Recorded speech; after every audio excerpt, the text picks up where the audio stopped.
अगर आपकी कोई मन्नत पूरी ना हो रही हो या फिर तमाम प्रयासों के बावजूद आपको करियर में सफलता ना मिल रही हो या व्यक्तिगत जीवन में परेशानी चल रही हो, मसलन कोई भी दिक्कत हो, तो परेशान होने की बजाय अब की बार सावन का व्रत करके यहाँ बताई गई कथा का पाठ करें।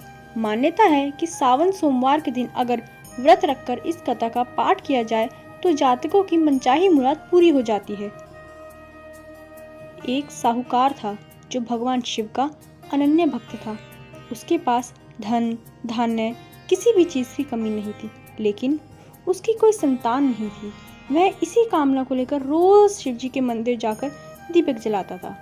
उसके इसी भक्ति भाव को देखकर एक दिन माता पार्वती ने शिव से कहा कि प्रभु, यह साहूकार आपका अनन्य भक्त है, इसको किसी बात का तो कष्ट है, तो आपको उसे अवश्य दूर करना चाहिए।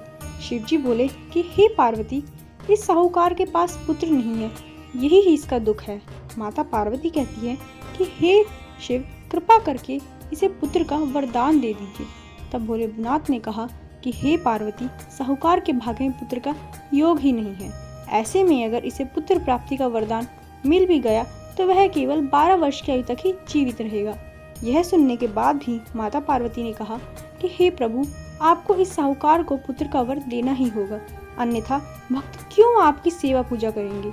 माता के बार बार कहने से भोलेनाथ ने साहूकार को पुत्र का वरदान दिया, लेकिन यह भी कहा कि वह केवल 12 वर्ष ही जीवित रहेगा। साहूकार ने ये सारी बातें सुन रहा था, इसलिए उसे ना तो खुशी हुई और ना ही दुख। वह पहले की ही तरह भोलेनाथ की पूजा अर्चना करता रहा। उधर सेठानी गर्भवती हुई और 9वें महीने उसे सुंदर से बालक की प्राप्ति हुई। परिवार में खूब हर्षोल्लास मनाया गया, लेकिन साहूकार पहले की ही तरह रहा और उसने बालक की 12 वर्ष तक की आयु का जिक्र किसी से भी नहीं करा। जब बालक 11 वर्ष की आयु का हो गया तो एक दिन साहूकार की सेठानी ने बालक के विवाह के लिए कहा, तो साहूकार ने कहा कि वह अभी बालक को पढ़ने के लिए काशी जी भेजेगा। इसके बाद उसने बालक के मामा जी को बुलाया और कहा कि इसे काशी पढ़ने के लिए ले जाओ और रास्ते में जिस भी स्थान पर रुकना वहाँ यज्ञ करते हुए ब्राह्मणों के भोजन कराते हुए आगे बढ़ना। उन्होंने इसी तरह करते हुए जा रहे थे कि रास्ते में एक राजकुमारी का विवाह था। जिससे उसका विवाह होना था वह एक आँख से काना था। तो उसके पिता ने जब अति सुंदर साहूकार के बेटे को देखा तो उसके मन में आया कि क्यों ना इसे ही घोड़े पर बैठाकर शादी के सारे कार्य संपन्न करा लिए जाएं। तो उन्होंने मामा से बात कर और कहा कि इसके बदले वह अथाह धन देंगे, तो वह भी राजी हो गए। इसके बाद साहूकार का बेटा विवाह की बेदी पर बैठा और जब विवाह कार्य संपन्न हो गए तो जाने से पहले उसने राजकुमारी की चुंदरी के पल्ले पे लिखा कि तेरा विवाह तो मेरे साथ हुआ, लेकिन जिस राजकुमार के साथ भेजेंगे वह तो एक आंख से काना है। इसके बाद वह अपने मामा के साथ काशी के लिए चला गया। उधर जब राजकुमारी ने अपनी चुंदरी पर यह लिखा हुआ पाया तो उसने राजकुमार के साथ जाने से मना कर दिया।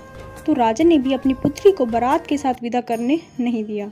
बारात वापस लौट गई। उधर मामा और भांजे काशी पहुंच गए। एक दिन जब मामा ने यज्ञ रचा रखा था और भांजा बहुत देर तक बाहर नहीं आया तो मामा ने अंदर जाकर देखा भांजे के प्राण निकल चुके थे। वह बहुत परेशान हुए, लेकिन सोचा कि अभी रोना मीटना मचाया तो ब्राह्मण चले जाएंगे और यज्ञ का कार्य अधूरा रह जाएगा।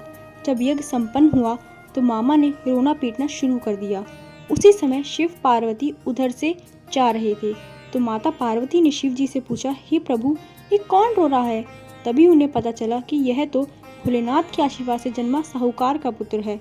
तब माता पार्वती ने कहा कि हे स्वामी, इससे जीवित कर दे, अन्यथा रोते रोते इसके माता पिता के प्राण निकल जाएंगे। तब भोलेनाथ जी ने कहा, पार्वती, इसकी आयु इतनी ही थी, सो वह भोग चुका, लेकिन माँ के बार बार आग्रह करने पर भोलेनाथ ने उसे जीवित कर दिया।